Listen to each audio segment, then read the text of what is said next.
mate, café y algo más.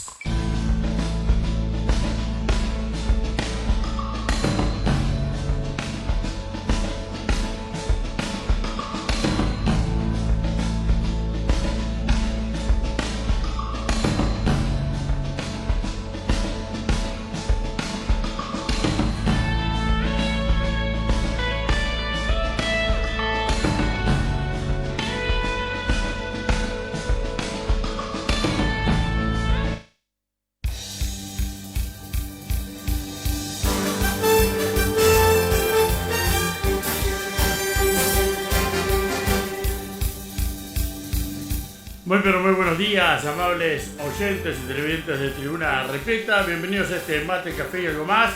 En esta mañana de este 6 de noviembre de 2025. Va corriendo el año, va corriendo y se va, Se viene fin de año, ya se ven algunas luces de Navidad en la ciudad. Gente que realmente madruga.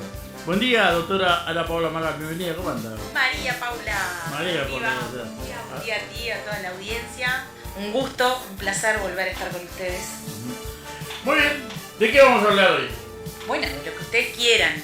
La última vez habíamos hablado o habíamos comentado sobre sobre una publicación incluso que se hizo en Tribuna, sí, y que hablaba de los contratos en realidad de arrendamiento, de alquileres, que está regulado en nuestra ley por la 14.219, que después tuvo algunas modificaciones también por parte de la ley de urgente consideración en el año 2021. Es claro que nosotros siempre brindamos, como le decimos a los oyentes, una información general, ¿verdad? Te explico el porqué del posteo. Una persona alquiló una casa, al mes, la dueña, estando la persona al día, se le ocurrió pedirle la casa y le pidió la casa. Uh-huh. Legalmente la persona se va si quiere. Sí, por supuesto. Después vuelvo a reiterar el tema siguiente. Vamos a hablar en términos generales. Nunca podemos solucionar en un rato de comunicación de radio lo que son los pormenores de cada caso, porque sabemos que tienen particularidades todas diferentes. Y hay contratos con plazos diferentes, con cláusulas diferentes, pero sí podemos hablar de las generalidades. Y bueno, en este caso, luego de haber firmado el contrato, que evidentemente puede tener un plazo especial, que las partes hayan decidido, o que, muy linda la decoración, bueno, felicitaciones por la decoración y está todo muy bonito en la radio. Pueden haber firmado por un plazo especial o pueden haberse ajustado a lo que la norma determina, que es el clásico del año con derecho a la prórroga del segundo año, de un año más, del segundo año. Entonces, ese generalmente es el clásico, el usos y costumbres, que es lo que le queda más cómodo a la gente, porque nosotros sabemos que una mudanza tampoco la realizamos y vamos a ocupar esa nueva casa, ese nuevo bien, y bueno, no son plazos cortos, ¿verdad?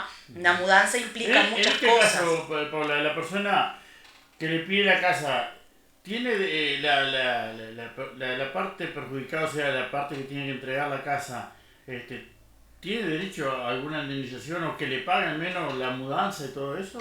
En primer lugar, cuando uno contrae una obligación, porque ese es el contrato, ¿verdad? Uno firma y contrae obligaciones, la persona no debería de devolverle la casa. No sé cómo fue que quedó ese tema o cómo finalizó. Lo terminó devolviendo para no molestarse. Bueno, no debe hacerlo porque está amparado por ese plazo contractual. Entonces, cuando no hay un contrato firmado, ¿qué se evoca? Bueno, claro, ahí verbal ya las cosas se complican un poco, pero de todas formas existe, la ley reconoce los contratos verbales, ¿verdad? Que se prueban por testigos, ¿no? Entonces, también habría que ver la manera de ampararse en el derecho que se tiene, porque cuando yo decido, vamos a suponer, poner en arrendamiento mi bien, esa decisión está tomada, yo en ese momento también contraigo obligaciones, lo vuelvo a reiterar. Entonces, no puedo tomarlo como si fuera algo de mi decisión, al otro día me arrepiento y solicito que se me devuelva bien. No. Hay plazos legales, hay plazos contractuales que se deben respetar.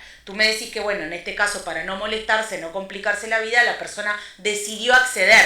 Pero si no hubiera decidido acceder, estaba amparada por el derecho. Es un tema problemático, ¿no? Es un tema mucha gente a veces desconoce. Yo creo que acá, tanto el dueño de la vivienda, la dueña en este caso, y la parte que inquilina, creo que ambos desconocían la ley. No, y además es un tema complejo, es un tema también, digamos, de alguna manera que en la cotidianeidad de nuestra vida sucede, porque muchas personas, por ejemplo, ponen la casa, vamos a suponer, voy a poner mi casa para alquilar, pero no quiero gastos de administración, no quiero pagarle comisión a la inmobiliaria, no quiero pagar el IRPF.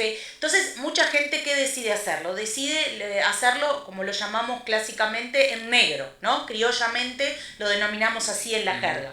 Deciden hacerlo en negro, pero cuando sucede el primer inconveniente, ahí viene realmente la médula del problema, porque si yo lo estoy haciendo de forma irregular, no puedo pretender que la otra parte tampoco cumpla regularmente. ¿Hay una multa si se detecta que fue alquilado irregularmente? Bueno, si usted tiene que pagar el IRPF, por ejemplo, hay una norma que regula, hay un mínimo imponible, usted está en la omisión del pago de los tributos, ¿no? Entonces, una vez que eso se denuncie, que DGI tome conocimiento, usted puede tener perjuicios y simplemente estamos hablando de perjuicio económico, más bien, porque sí se aplica. Usted debe pagar los impuestos, ¿no? Pero en este país, si no hay una denuncia no, el contralor es complicado. ¿No? Entonces, ¿nosotros qué debemos hacer? Bueno, a veces me molesto, a veces tengo gastos, pero a veces es muy importante tener el respaldo, ya sea de un profesional que esté con todas las credenciales para poder actuar. En este caso, mucha gente utiliza un escribano que haga el contrato y también utiliza un abogado que haga el contrato. Y de lo contrario, si usted no tiene acceso a eso, bueno, busque una inmobiliaria para ser debidamente asesorado. ¿Esto que usted escribió acá? Eso lo hablamos un día, es un decreto que nosotros tomamos conocimiento y estábamos tratando un tema y lo anoté porque es un ¿de qué es? decreto reciente del año 2022. Vamos a Bueno, todavía lo encontré yo que guardo todos los papeles acá y me encontré con esto y digo, esto fue Paula, digo. Sí, es mi letra, Claro, es mi letra. Entonces digo, algo fue que ella me apuntó ahí para que tú... Estamos hablando, ¿sabe?, del tema sobre las comunicaciones, cuando a nosotros nos llaman para ofrecernos cosas por teléfono, del derecho de identidad, de la intimidad, nuestros datos que no anden circulando, es sobre eso. Ajá. La popular llamada de ventas. Sí, las tarjetas también, ¿no? Sí, que sí, llaman sí. mucho para ofrecernos, Porque diferentes acá, por servicios. ejemplo, ahí tocamos otro tema lindo. Por ejemplo, te llaman y tienen todos tus datos. Sí.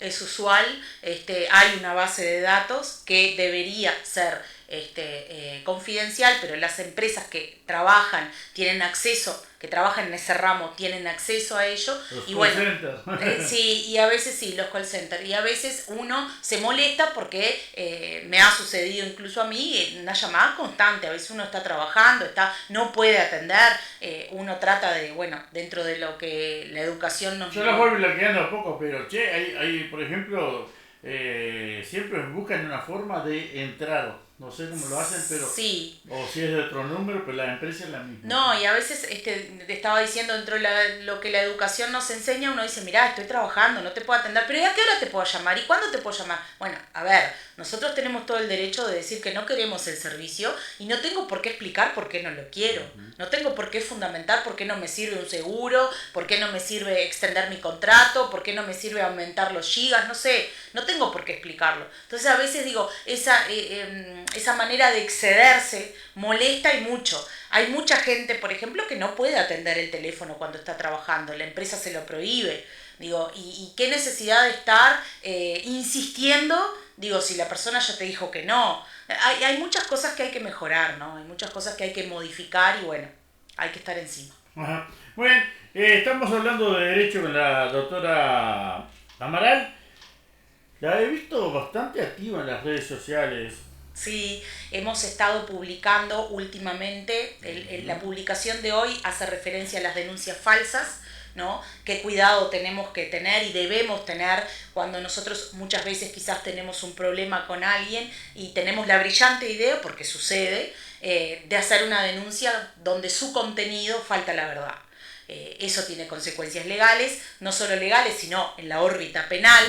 que también está aquello famoso en Uruguay, no pasa nada, No, país, pero pasa. país generoso, no me van a descubrir, no se van a enterar. Y muchas veces los casos dan una reviravuelta importante y usted puede tener consecuencias no tan lindas. Eso siempre lo dije, que hay un montón de casos, por ejemplo, que se ha llegado hasta el embargo genérico de algunas personas, y hay gente que no cree en eso, pero existe. Mira, existe de todo porque volvemos a lo clásico, cada caso es un caso y muchas veces denunciar sin tener pruebas suficientes o sin tener una base legal adecuada de cómo hacerlo puede ser perjudicial al propio denunciante, ¿no? Entonces hoy se siente que se toman las cosas muy a la ligera. Se siente que como voy a denunciar un hecho, a partir del momento usted tiene que entender que a partir del momento que usted denuncia el hecho, ya está en la órbita, ¿no?, de las autoridades, usted después no va a poder hacer lo que quiera, ¿verdad? Porque ahí se va a mover lo que es la máquina judicial, se va a investigar, se va a buscar saber, se va a desarrollar un procedimiento. Y muchas veces no sucede de la forma que a nosotros nos gustaría o el resultado no es el que nosotros esperábamos. Entonces hay que tener, cuando se va a denunciar un hecho, primeramente hay que tener plena conciencia de lo que nosotros vamos a desarrollar, qué botón se va a tocar para que ese procedimiento se desarrolle. El tema de las denuncias falsas, principalmente en los casos conyugales, cuando hay un rompimiento de ese vínculo, ha sido un problema constante. Inclusive muchas abogadas, muchas mujeres han salido a decir que hay muchas denuncias falsas por parte de las mujeres. Sí. Inclusive hay un grupo feminista que insulta a dichas abogadas. Hay una muy famosa en Montevideo que sí, en Maldonado, Adriana Batista. Ahí está. Uh-huh. Pero después no hay otra en Montevideo. Bueno, esa es la que más conozco, pero sin duda debe haber otros. Hay también incluso la han amenazado. Hay también un hombre, no me acuerdo el nombre de pila, pero Barceló de apellido, que también está trabajando en eso, porque lamentablemente desde que se aprobó la ley de violencia de género, en nuestro país las denuncias falsas por parte de mujeres que quieren de alguna manera vengarse de lo que sucedió es moneda corriente. Uh-huh. Yo creo que la naturaleza, en el sentido del ser humano, le erró un poco, en el sentido de que sería bueno que cada hombre tuviera su mujer, su pareja, y que fuera como los pajaritos, fueran todos iguales. No podemos darle prioridad solo a un género.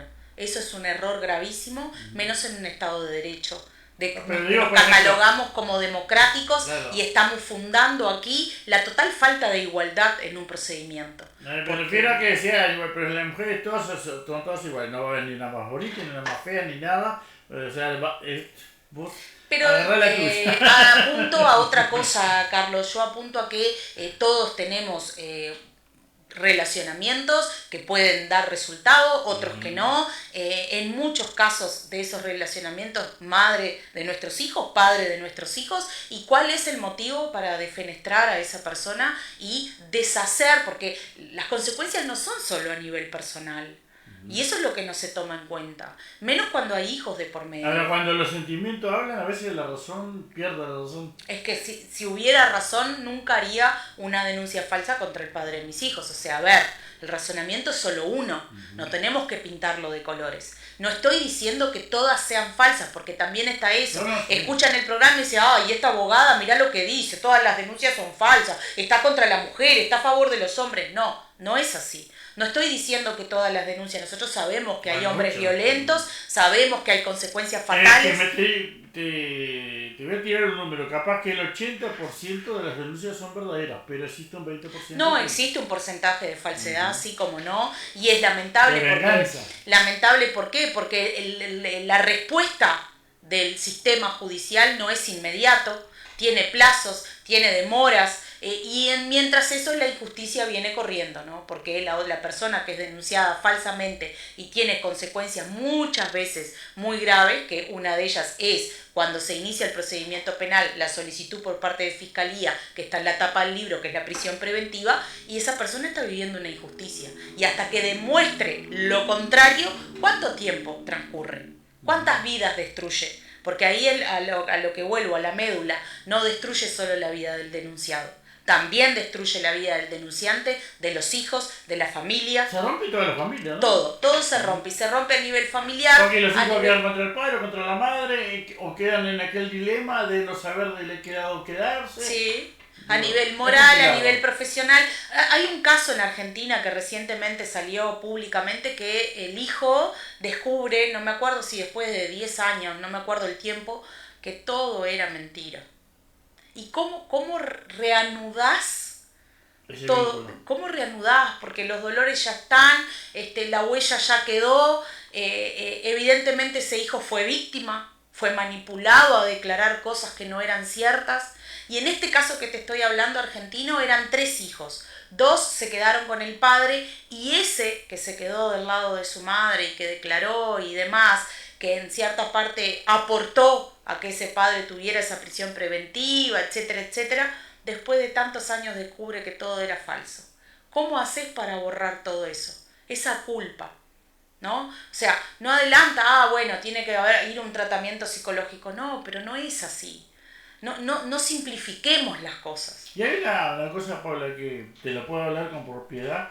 Yo creo que todo lo que te queda, lo bueno y lo malo que te queda de la niñez, te lo llevas para toda la vida. Te lo llevas. Los recuerdos, si bien nosotros no tenemos recuerdos inmediatos, porque se sabe que la memoria comienza a partir de cierta edad de madurez del niño, pero nosotros a veces nos quedan paisajes aislados, ¿no? Y ese sabor amargo no te lo vas a quitar de la noche a la mañana. Tengo, por ejemplo, un recuerdo de que estoy seguro que tenía, creo que 3 años, más de eso, ¿no? Me acuerdo de mi padrastro haciendo un cuco en la ventana. Me quedó eso, o sea, de eso me acuerdo. Todos nosotros llevamos, ¿verdad? Todos nosotros llevamos, nos quedan determinadas cosas para toda la vida. Yo sabía quererlo. Entonces, yo creo que nosotros tenemos que pensar con mucha responsabilidad, con mucha seriedad, cuando nos disponemos a denunciar algo, y principalmente si nosotros sabemos que no fue así, ¿no? Entonces, eso se ha demostrado en muchas ocasiones. Incluso si ustedes buscan a Adriana Batista en las redes y la empiezan a seguir, ella ha tomado la decisión de contar públicamente. Evidentemente no revela identidades porque nosotros siempre buscamos esa preservación. Lo gracioso, yo ya he visto los videos de ella, y lo gracioso es que la propia gente comenta, no es así como estás diciendo, pero esto fue así. Bueno, la gente nunca, si no está a favor o... No, pero a veces una de las partes comenta, pues estás defendiendo porque bueno, fue así. Pues. Nosotros sabemos cómo es, ¿no? Las redes te dan esa libertad de opinar lo que vos quieras, y muchas veces si no es a favor o estás del lado de la otra parte, vas a comentar la versión contraria. Lo que está dentro del expediente lo sabe las partes y los abogados, nadie más. O sea, públicamente no está a disposición para que se ventile un caso además tan delicado, porque son casos muy delicados, de una interna familiar, ¿no? Y bueno, si estamos vos y yo adentro de la casa, Carlos, solo vos y yo sabemos lo que sucedió. Las versiones siempre van a ser contradictorias, porque cuando hay un conflicto, un problema, nunca los dos vamos a decir lo mismo. Entonces a veces falta ese sentido común también. Ella ha decidido tomar esa iniciativa de contar en las redes los casos, ¿no? Y generalmente, bueno, ella ha tomado la postura de defender a los hombres, y tiene un gran nivel de casos, porque ella cuenta que sucedió un hecho puntual en su familia. Directamente le afectó a su familia, y por eso ha tomado la decisión de defender a los hombres que están siendo injustamente denunciados. Paula, ¿ha sucedido, por ejemplo, de que alguien llegue y te diga, mira, quiero que me representes en alguna audiencia, o que le hagamos un juicio a mi ex, ya sea hombre o mujer, pero ya te he dicho, mira que no hizo nada, o sea, abre el juego o... No, la gente miente. No, nunca te abre el juego de entrada, ¿no? Bueno, a mí por lo menos, si me dicen, mira, quiero hacer una denuncia pero no fueron así los hechos, no tomo el caso directamente. No me considero con la potestad de perjudicar a alguien de manera intencional. O sea, si el abogado sabe que intencionalmente va a perjudicar a alguien que no es responsable, habla mucho del profesional. Entonces, en mi caso no lo tomo. Primero. Segundo, generalmente cuando llegan con la versión no cuentan todo. El abogado siempre va descubriendo a medida de las pruebas o del interrogatorio que nosotros tenemos que hacer. Evidentemente un interrogatorio exhaustivo con el cliente, él y el profesional dentro de su despacho, para poder sacar las conclusiones del caso, para poder saber también, por suerte tenemos la libertad de cátedra de elegirlo, ¿no? Porque muchas veces uno se da cuenta en el transcurrir de los relatos el tenor de la situación, y me ha pasado de poder rechazar situaciones que veo que no tienen asidero, o sea, situaciones que están realmente agarradas de los palillos, para no decir, y entonces uno tiene la libertad de poder decir que no. Pero nunca me pasó que me dijeran directamente, mira, esto es falso, pero lo quiero hacer igual, porque creo que la gente tiene que tener mucho coraje para poder revelarle al profesional que está haciendo una trampa. Y ahí depende del profesional, evidentemente. Yo no lo tomo. En el caso de homicidios, por ejemplo, ¿cómo es defender, por ejemplo, a una persona que sabes que mató a otra y que de repente está envolvida en el narcotráfico? Bueno, a mí nunca me pasó con el narcotráfico, sí me pasó con un homicidio donde mi cliente no aceptó nunca que él no había realizado una legítima defensa. Él decía que él había actuado en legítima defensa y en realidad no se daban los presupuestos de legítima defensa. Entonces, él, fue acusado por homicidio.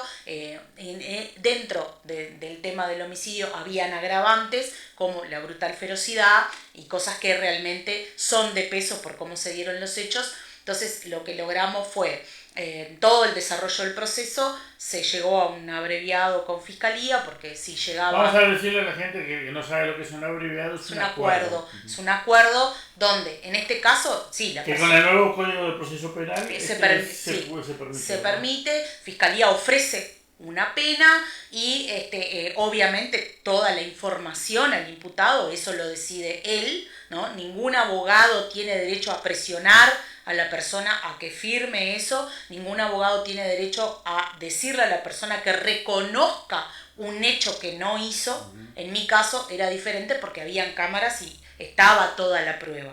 La prueba existía, él lo cometió y Fiscalía lo que propuso fueron 9 años, porque era tan grave lo que había sucedido, incluso con un menor de edad de por medio, que podía llegar incluso a 20 años la pena. Entonces, 9 años y a los 4 y medio no había todavía surgido el tema de la prisión efectiva, no se había modificado eso en la ley aún, y entonces a los 4 y medio pudo salir en libertad.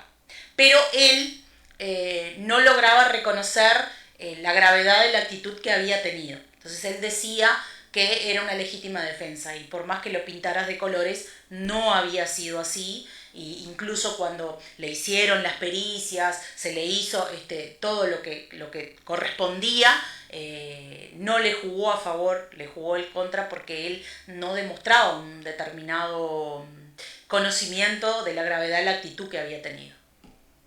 Estamos hablando de derecho con la doctora Paula Amaral y vamos a seguir explicándole un poco a la gente, ya que la doctora tocó el tema del abreviado, y ir explicándole a la gente algo que en las redes sociales se habla mucho. Por ejemplo, imputado por un delito, libertad a prueba, ¿tá? Eso se da cuando el delito no es grave y generalmente cuando la persona no tiene antecedentes, ¿verdad? Sí. Ahora, ¿cómo se distingue en un juicio, en una libertad a prueba, por ejemplo, que una persona con un delito similar a veces de repente zafa y otros no zafa? Y eso es por ¿Depende lo que... del abogado? No, eso depende de, como hablamos siempre, de los detalles de lo que sucedió. Porque volvemos a reiterar lo mismo. Las especificidades de cada caso están dentro de las partes, del abogado, de fiscalía, del expediente. Entonces a veces se dice, sí, ahora todo es libertad prueba. No, en primer lugar tenemos que dejar claro que esta libertad prueba se considera por las modificaciones que hubieron en la norma, ¿no? Y porque, ¿cuál es el principio general? Bueno, que la prisión preventiva, o sea, que esté en un centro carcelario, venga a ser prácticamente la última opción, ¿no? Eso es lo que especifican los artículos del nuevo CPP. ¿Por qué? Porque hay 11 o 13, si no me equivoco, 13 medidas cautelares que son preceptivas en el sentido de que se puede elegir cómo contornar la situación sin que esa persona vaya privada de libertad. ¿Por qué? Porque son delitos menores, que se permite que eso pueda ser así, porque no podemos llenar las cárceles. Esa es la próxima pregunta. Si se tiene en cuenta también, por ejemplo, la aglomeración de presos en una cárcel a la hora de tomar una decisión por parte de... No se toma en cuenta eso. Se toma en cuenta siempre el delito que se cometió y lo que la norma establece. Uh-huh. Si hay 13 medidas cautelares de las cuales yo puedo optar, no voy a optar por la última, que es la privación de libertad en un centro carcelario, ¿no? Entonces, hay una prisión domiciliaria, por ejemplo, hay medidas cautelares de la libertad prueba, comparecer a la comisaría una vez por semana, realizar trabajos que se denomina como comunitarios en determinada entidad, no salir del país, se le puede quitar la libreta de conducir, hay un montón de cosas que se pueden realizar y controlar a esa persona por determinado tiempo. También a veces las penas son mixtas. Por ejemplo, tiene 3 meses de prisión domiciliaria y después de esos 3 meses de prisión domiciliaria sigue cumpliendo el resto de la pena tomando otras medidas. Yo digo, hay que tener en cuenta qué fue lo que pasó, ¿no? No podemos comparar un homicidio con un hurto. No podemos comparar una violación entonces, digo, depende de la gravedad del delito, eso sí se toma en cuenta, depende en qué contexto sucedió y también depende de las pruebas, porque no se olvide que acá tiene que haber semiplena prueba, convicción suficiente para tomar determinadas medidas. ¿Por qué ofrece el abreviado Fiscalía? Bueno, ofrece el abreviado porque en muchos o en la mayoría de los casos se cumple esa pena, ese imputado cumple la pena, paga su cuenta con la justicia y de alguna manera se ofrece una pena menor, la persona cumple, pagó su cuenta y terminó el tema. También sabemos que el juicio oral lleva determinado tiempo y que a veces se posterga mucho en el tiempo ese desarrollo, dependiendo de la gravedad de lo que se cometió, cuando en realidad en las manos tenés las herramientas para resolverlo antes. Uh-huh. ¿Hay una posibilidad, por ejemplo, de hacer cumplir al gobierno, principalmente, porque las cárceles están diseñadas para determinada cantidad de PPL, personas privadas de la libertad? Le digo a la gente porque a veces no sabe. Sí. Nosotros entendemos. Son siglas, sí, que se utiliza para ahorrar Ahora, por ejemplo, si la cárcel de Cerro Carancho, que es para 480 personas, creo que es, hoy hay como 700, 800. ¿Se puede obligar por parte de la justicia, por ejemplo, al gobierno realizar una ampliación por falta de seguridad, falta de higiene? Y también por estar el centro ya superpoblado, sí. ¿no? En realidad el gobierno sabe que cada presupuesto tiene que determinar para las prioridades que el país necesita. Son decisiones que se toman en ese tipo de leyes que se realizan, ¿verdad? El presupuesto toca prácticamente todas las necesidades, ¿no? De las mínimas a las máximas, y la justicia en realidad tendría la obligación, o por lo menos los centros carcelarios y los encargados de ellos, la obligación de informar, ¿no? Y también existe lo que nosotros sabemos, las autoridades, los legisladores recorren los centros carcelarios y saben, hay comisiones específicas en el Parlamento dedicadas a eso, entonces se sabe la situación que está. Uruguay sabe la superpoblación que existe. ¿Por qué no las pone en práctica, por ejemplo, a la obligatoriedad de, por ejemplo, bueno, aquí hay el doble de personas que que deberían estar. Bueno, vamos a buscar una solución. Sí, tienen que buscar una solución, es no, una obligación que no se cumple, ¿no? También sabemos que la Suprema Corte una vez por año, los ministros recorren, hacen las visitas y ahí viene el tema. Y liberan mucha gente que no debería. Ahí viene el tema de la gracia, que es también regulado por ley, o sea, no es que lo hagan porque les guste o porque está regulado, es así, existe, ¿no? Entonces, se busca de alguna manera, por eso también se modificó el Código de Procedimiento Penal y por eso existe lo que estábamos hablando recién de las medidas cautelares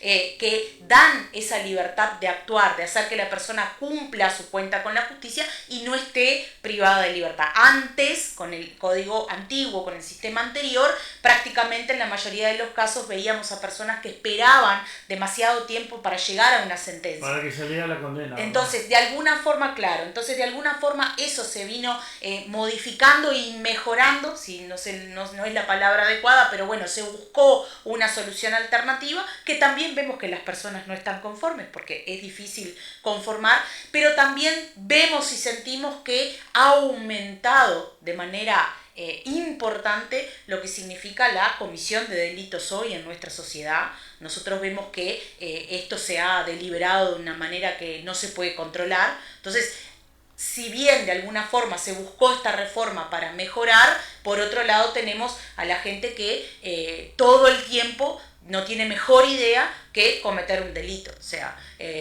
no logramos equilibrar, no logramos poner una balanza para que la cosa marche como debería.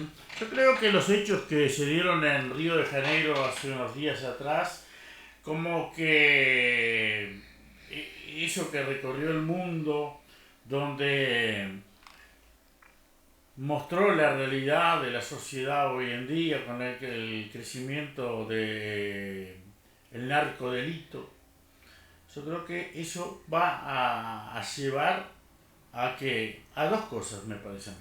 Primero, que mucha gente va a pensar dos veces, o tendría que pensar dos veces antes de entrar en el mundo del crimen, ¿no? Yo creo que la corriente de Bukele de a poquito se empieza a adueñar de ciertos países donde la delincuencia realmente tiene un peso importante, y no solo un peso importante en las armas, sino que en la economía principalmente. Entonces, digo, Uruguay no es ajeno a eso, inclusive uno de los traficantes más buscados hoy en día es uruguayo, el caso Marcet, que hoy ya se lo compara con Pablo Escobar. Sí. Sí, es así. Y es bueno que ese pensamiento o ese criterio de Bukele empiece a extenderse, ¿no? Lamentablemente, lo que tú hablabas del hecho sucedido en Río de Janeiro, no soy ajena porque también estoy atenta a lo que sucede en el mundo, pero también podías ver cómo hay gente que sale a victimizar a quien no es víctima. ¿No? Los tipos salen disparando para el monte con un fusil, no son inocentes. A ver, nosotros perdimos el timón de lo que es tener un sentido común. Entonces salimos a defender lo que no tiene defensa, ¿no? Entonces, la propia policía, y escuché a un capitán de la policía militar brasilera que decía: mi abuelo salió en el auto a cobrar su jubilación y lo encañonaron. O sea, entre mi abuelo y el delincuente, voy a elegir siempre a mi abuelo. A ver, yo no maté a ningún inocente y si tengo que matar voy a seguir matando porque es la forma en la que se encontró en este momento para combatir. Entonces salimos a defender lo que es indefendible y por esa razón, por ese motivo, las cosas han salido de control. ¿No? Para nadie es ajeno tampoco, mucho menos nosotros que vivimos en una frontera, lo que pasa en las favelas de Brasil. Hace cuánto tiempo que la policía militar, el BOPE, que es una policía especializada, viene tratando de combatir. Cuando estuvo ocupado favela de Alemán, estuvo 19 meses ocupada y no hubo un solo homicidio. Entonces ese es el resultado, es tomar el control de las cosas que están mal. Pero es más, en las Olimpiadas y en el Mundial se vio que estos narcodelincuentes, asesinos, porque hay algunos de ellos que ahora el tal de Loca, que está siendo buscado en todo el país, bueno, hay pruebas de que mató 3 niños. Sí, no tienen piedad por nada. Todo, entonces, matan a sangre fría y no les interesa si destruyen familias o no. Y ahí yo me pregunto, cuando por ejemplo asesinan a un docente, un policía, niños. ¿Dónde están los derechos humanos? No Porque están. yo no los veo. No están. O Están sea, solo para una parte. Exacto. Y eso es totalmente la ideológico, delincuencia. Carlos, perdóname. Ujú. Es completamente ideológico. ¿No? Lo mismo cuando hablamos del tema de la edad de inimputabilidad. O sea, si vos sos menor de edad y ya podés salir a matar, yo no sé por qué consideran la edad de inimputabilidad, porque sos un delincuente. Sí, sí. Paula, ¿qué tendríamos que hacer nosotros de la vista desde tu profesión para realmente frenar la delincuencia en Uruguay, un paísito chico donde somos 3 millones y poco de habitantes, pero que estamos, y los otros días escuchaba a vecinos de San Ramón, creo que fue, que decían que hay más de 1000 cubanos, por ejemplo, y que se han adueñado de la ciudad, San Ramón Canelones. sí, de una manera que han entorpecido lo que es la vida cotidiana del canario, de la gente que vive ahí en San Ramón.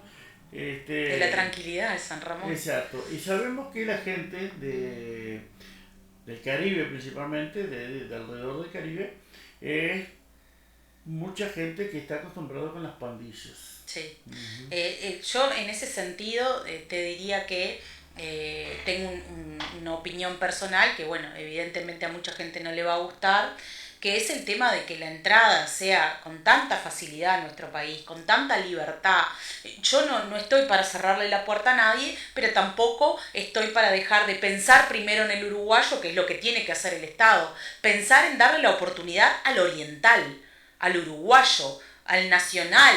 No darle o ofrecerle esa facilidad al extranjero que viene a instalarse acá con sus prácticas, con sus costumbres, como decías tú. Hay mucha gente buena, pero no estoy diciendo que sean todos malos. Uh-huh. Siempre es lo mismo, ¿no? No podemos generalizar, pero creo que ahí las autoridades fallaron en el sentido ese, de dar la facilidad. Yo he escuchado gente que en menos de un mes tiene la cédula de identidad, circula libremente, no pasa nada. Digo, no debería de ser tan así.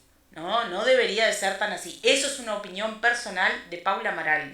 No estoy pero creo que la gran mayoría de la población está... No estoy involucrando a nadie. Pero si yo tengo una población que está, por ejemplo, con un debe, que es el tema de la falta de trabajo, ¿cómo voy a estar dándole entrada a los extranjeros? No solo vos mencionaste cubanos, vos mencionaste cubanos, pero también venezolanos, colombianos, ahí está. Recientemente también nos enteramos de la estafa que hablamos acá, de varios colombianos estafando. Digo, hay que tomar medidas drásticas. El colombiano que viene para acá no es pobre, ¿no? Hay que tomar medidas. Bueno, yo acabo de venir para acá y había un señor por calle Uruguay con un cartel. Ponen el cartel, vengo de tal lado, estoy de eso. A ver, nosotros tenemos que tomar medidas sobre eso. No podemos permitir que nuestro país se llene de extranjeros.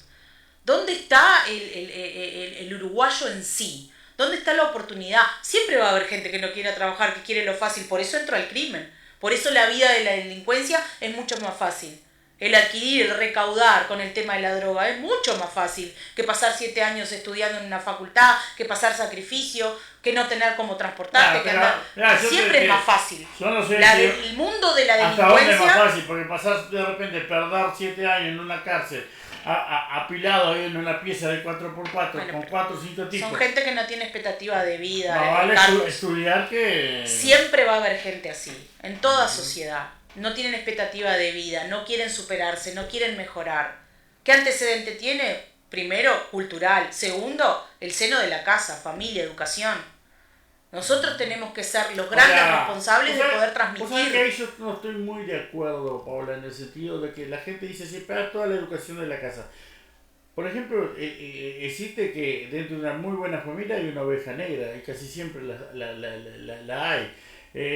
Yo conozco familias de repente que son todos personas de trabajo y sale 1 o 2 que son delincuentes, y de repente donde todos son delincuentes de repente sale una persona buena. Bueno, sí, hay siempre excepciones a la regla, por eso volvemos a lo mismo, generalizar no está bueno, siempre hay excepciones a la regla. ¿no? Pero también hay familias donde hoy por hoy también hablamos, por eso digo, son temas sumamente complejos. Hablamos hoy por hoy, ¿qué hacen los padres? ¿Educan o le dan un celular al niño, una tablet, un play para que no molesten? ¿Qué es lo que vemos hoy? Padres corriendo todo el día, trabajando todo el día, hijos que no tienen asistencia, que no sé dónde está, que no hay. Cuando llega el problema está en la puerta de tu casa. Ahí tenés el chiquilín con 15 años que se metió en tal tema, que vos no sabías, que no estabas enterado, que ¿por qué? ¿Dónde estabas? Entonces, hay un tema general sobre lo que es la vida nuestra hoy, a qué le damos prioridad hoy, ¿no? Entonces, no es que esto lo vamos a resolver con un proyecto de ley o que esto lo vamos a resolver en 15 minutos hablando qué deberíamos o no hacer. Porque cada casa es como dice el dicho, es un mundo. Yo no sé tu realidad, tú no sabes la mía. Pero según sí, las estadísticas hay 3.500 menores de 3 años que están abandonados al azar. Muchos de ellos tienen familia, pero la familia no les da la atención que corresponde y muchos de ellos simplemente no tienen atención ninguna. es un número altísimo, lamentable. ¿Y están institucionalizados o no? No, están con la familia. Y muchos de ellos están Con la familia. Yo conozco, por ejemplo, algunos casos de que de repente, por diferentes razones, uno, a veces los dos progenitores no están con los niños. A mí me rompió el corazón escuchar una niña que dijo, pensé que iba a estar en Navidad con mi madre y no voy a estar. Tiene los dos padres presos en este momento. Tremendo, es tremendo. Y digo, bueno, ¿cómo va a ser la vida de adulta de esa niña? Ojalá que tenga una perspectiva de vida. Yo siempre digo, hay alternativas. Yo fui una persona que tuve oportunidad de haber entrado al crimen si hubiese querido. O sea, creo que todos tenemos. Todos tenemos. ¿No? Pero tenemos que poner en la balanza. Como te decía, perder 7, 8, 10 años en una cárcel, y bueno, para eso me paso, invierto en mí 10, 8 años trabajando. Pero además, para poder juntar. Lo primero que tenés que saber que ese camino nunca te va a traer un buen resultado, ya sea a corto o a largo plazo. Tenés dos caminos, o el cementerio o la cárcel. Nunca te va a traer un buen resultado. Entonces ya donde tú sepas eso, donde tengas plena conciencia de eso, ya es medio camino andado. ¿No? Tú tenés que saber transmitirle eso a tus hijos, a tus sobrinos, a tus nietos. Ellos tienen que saber que nunca elegir el camino más corto te va a traer el buen resultado. Esto va tiene que ver también con el problema de la enfermedad mental, por ejemplo, y siempre lo hablamos, el tema de no saber resolver los problemas económicos y entrar al mundo del crimen, que es lo más fácil. Pero más fácil, pero más doloroso, es un camino muy doloroso. Siempre miramos de repente que el otro compró un auto, que el otro esto, que aquello, ay, mirá fulano cómo anda, pero después pasó 4, 5, 10 años preso. Entonces, hay también un problema mental que se debería trabajar más a nivel escolar, por ejemplo, para orientar a esas personas con una enseñanza de un programa, ¿tá?, de bienestar social donde se enseñe principalmente a manejar la economía de un hogar, a manejar si agarro 20.000 pesos, bueno, ¿cómo puedo vivir con estos 20.000 pesos? Si agarro 30, ¿cómo puedo vivir? ¿Dónde puedo mejorar? Una educación donde... Educación financiera. Una educación además donde no estés todo el tiempo implicándole a ese menor que tiene solo derechos. Hoy por hoy la educación, ¿qué enseña? Que todos tenemos derechos y las obligaciones, ¿dónde están? Entonces, hoy por hoy pasa eso. Siempre sabemos que tenemos derechos, tenemos clarísimos los derechos que tenemos, pero las obligaciones que debemos muchos de los cumplir, derechos no los tenemos. Que dicen tener, no los tienen. Entonces hay un tema cultural también, yo diría más que hay un tema cultural. Vivimos... A eso cultural se lo puede cambiar con la educación. Vivimos mirando al de enfrente, vivimos comparándonos con lo del enfrente, vivimos mirando qué conquistó aquel, por qué no lo conquistó yo. Entonces ahí salen los sentimientos retorcidos. Vos tenés que saber que sos una persona única e irrepetible en el mundo. Vos tenés que velar por ti y los tuyos. No tenés que estar todo el tiempo mirando el de al lado, el de al frente, el del costado. No es así. Entonces hay un error de concepto de inicio de vida. Ese es el gran tema. Y de ahí vas creciendo, te vas desarrollando y vas alimentando eso que cuando llegas adulto, primero no sos un adulto funcional, no sabés resolver ni siquiera medio problema, cuanto más los económicos que son de gravedad. Y eso ya te lleva a tomar malas decisiones. Porque haciendo préstamos, metiendo temas lo primero que tenés que darte cuenta es que tenés que tomar buenas decisiones para que te dé un resultado eficaz. Todos tenemos problemas, tú, yo y el resto del mundo. Pero hay mucha gente que no tiene el estudio suficiente y ni la capacidad de discernir. O la capacidad, exacto, para poder resolver esos problemas, que en definitiva las soluciones están todas en tu mente, ¿no? Y la salud mental es la enfermedad del siglo, ¿no? Todos, en todos lados escuchas. Muy bien. Paula, gracias por estar acá, una vez más. Espero que te hayas sentido bien, más a gusto, ¿eh? Sí, está preciosa, Carlos, está preciosa la radio. Seguimos trabajando, inclusive van a haber algunos cambios más en estos días, justamente para mejorar. Hoy podemos, por ejemplo, hacer el cambio continuo de cámara, que Melanie recién me pasaba un mensaje, está saliendo solo una cámara, no, está saliendo lo que yo quiero. Por ejemplo, acá ves el espejo, acá aparecemos los dos, ¿verdad? Sí. ¿Viste? Digo, ahí, por ejemplo, acá tenemos un monitor donde aparece todo lo que está saliendo, ahí tenemos un monitor para mirar partidos, las noticias, etcétera, etcétera. Acá va a ir un forro en la mesa con una luz LED, que va a quedar muy lindo. Arriba lo mismo, se va a cambiar ese techo, se va a poner o sea, el cielo raso se va a acomodar para que quede más. Inclusive la idea después poner cámaras, entonces, y poder jugar con las cámaras acá, digo que creo que quedó muy importante, aparte de otras cositas que se vienen. Ya camino a los 25 años del Tribuna Repleta, que si bien faltan 2 años todavía, pero digo, tenemos que ir pensando positivo y por adelante. Sí, cómo no, te felicito a todo el equipo. Yo creo que siempre innovar, buscar mejorar, actualizarse es algo importante. Tu función y la de todo el equipo de Tribuna Repleta no es menor, informar y tener a la gente con todo lo que es tan importante hoy en día, que es el poder saber, el tener acceso al saber lo que está pasando. Y bueno, creo que ustedes merecen seguir creciendo y que si Dios quiere vamos a festejar esos 25 años con mucha salud. Gracias. Paula, ¿sabías que nos copiaron lo de las entrevistas los jueves? No sabía. Sí. Bueno, quiere decir que está muy buena la iniciativa. Exactamente. Y bueno, la idea, espero que Laura Cabrera se pueda sumar muy rápidamente. Todavía andaba con los problemitas todavía. Le afectó mucho la pérdida de su papá y es entendible.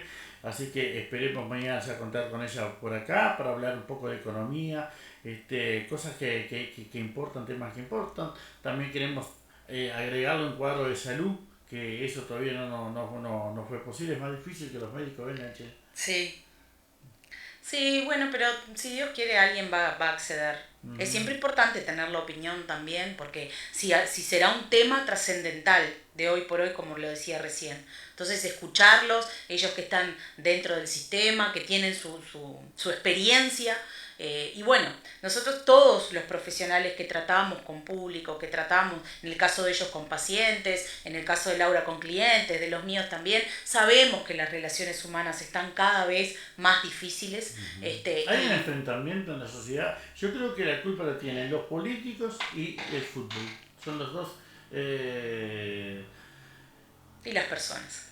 No, sí, pero claro, porque dentro del fútbol y de la política hay personas. Pero me refiero que los dirigentes de hoy, tanto en el fútbol como político, llevan a que la gente yo esté me pregunto, Carlos, cómo un problema a veces tan mínimo con un vecino se puede convertir en un desenlace fatal. Eso es lo que me pregunto. Tragedia. Exacto. No sé si viste el tema de jubilado que estaba festejando su jubilación y vino un vecino y lo mató. Bueno, ahí tenés el ejemplo, no lo vi.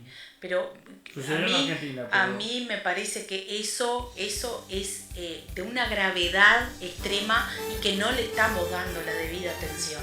Porque a veces algo mínimo, una música alta, un festejo, no sé, que el perro cruzó, que entró a mi jardín, digo, son cosas que se pueden resolver. Hablando. Paula, Gracias. Como siempre el programa queda grabado.